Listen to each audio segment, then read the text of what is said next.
अस्सलाम वालेकुम स्टूडेंट। तो आज का हमारा टॉपिक है मैकेनिज्म ऑफ ब्रीथिंग, सांस लेने का तरीका।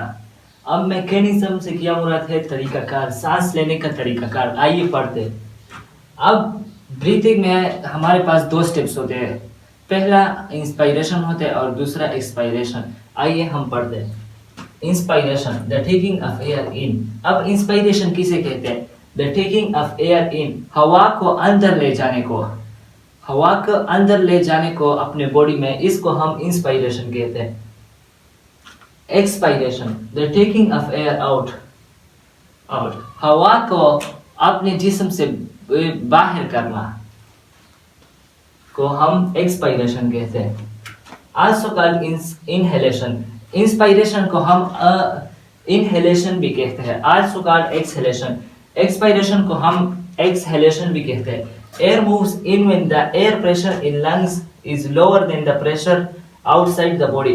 एयर हमारे बॉडी में कब दाखिल होती है? जब प्रेशर, एयर प्रेशर जो है हमारे लंग्स में, एयर जो है वो हमारे लंग्स में, एयर प्रेशर हमारे लंग्स में कम हो।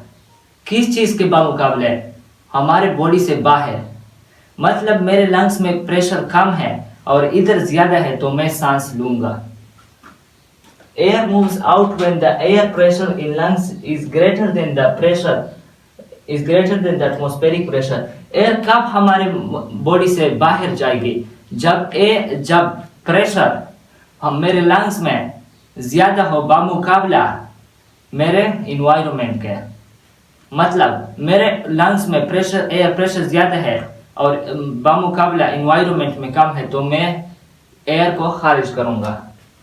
Volume of chest cavity increases, inspiration के दौरान किस चीज का वॉल्यूम इंक्रीज होता है? चेस्ट कैविटी का, हमारे चेस्ट का। Volume of chest cavity decreases, expiration के दौरान चेस्ट कैविटी का वॉल्यूम डिक्रीज होता है। प्रेशर इन लंग्स डिक्रीजेस, और प्रेशर इंस्पायरेशन के दौरान लंग्स में प्रेशर डिक्रीज होता है।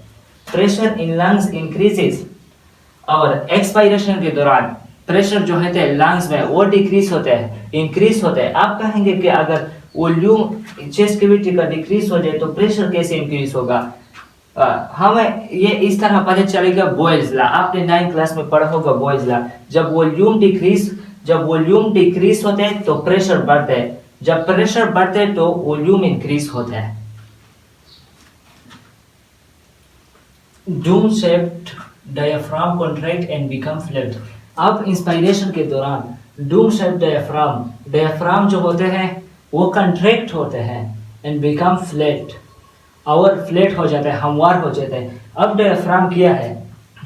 Diaphragm, a Doom shaped muscle present in between the lungs and abdomen. Diaphragm हमारे पास एक मसल है। किस तरह मसल? डूम शेप। उसका शेप कैसा? डूम शेप। डूम शेप किस तरह होता है? इस तरह होता है, गुंबद जैसा। डूम शेप हमारे पास इस तरह होता है। ये हमारे पास डायफ्राम एक हमारे पास मसल है डूम शेप, जो कहां पर प्रेजेंट होते हैं? जो लंग्स और एब्डोमेन के दरमियान होते हैं। अब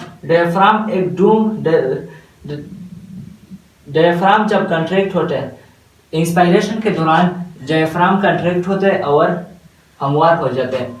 Doom shaped diaphragm relax.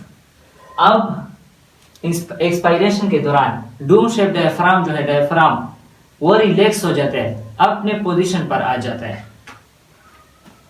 Intercostal muscles contract due to their contraction rib cage expand.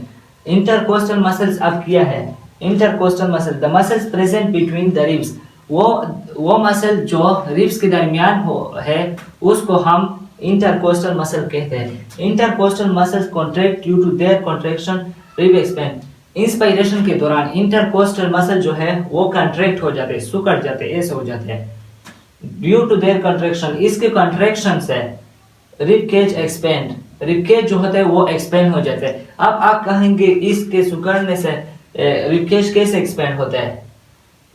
जब ये सुकड़ते तो रिब्स को वो आउटवर्ड, बाहर की तरफ और ऊपर की तरफ फैला देता है, जिसकी वजह से रिब केज एक्सपेंड होता है। Intercostal muscle relax due to their relaxation, ribcage goes to its original position. Intercostal muscle जब रिलैक्स होते हैं तो की वजह से रिबकेज भी रिलैक्स होती है और अपने ओरिजिनल पोजीशन में चली जाती है। मैं उम्मीद है कि आप ये लेक्चर समझ गए होंगे। मैं आपसे गुजारिश करता हूँ कि मेरे चैनल को सब्सक्राइब करें और बेल नोटिफिकेशन दबाएं ताकि हर आने वाली नई वीडियो की नोटिफिकेशन आपको बर वक्त मिल सके। शुक्रिया, वस्सलाम।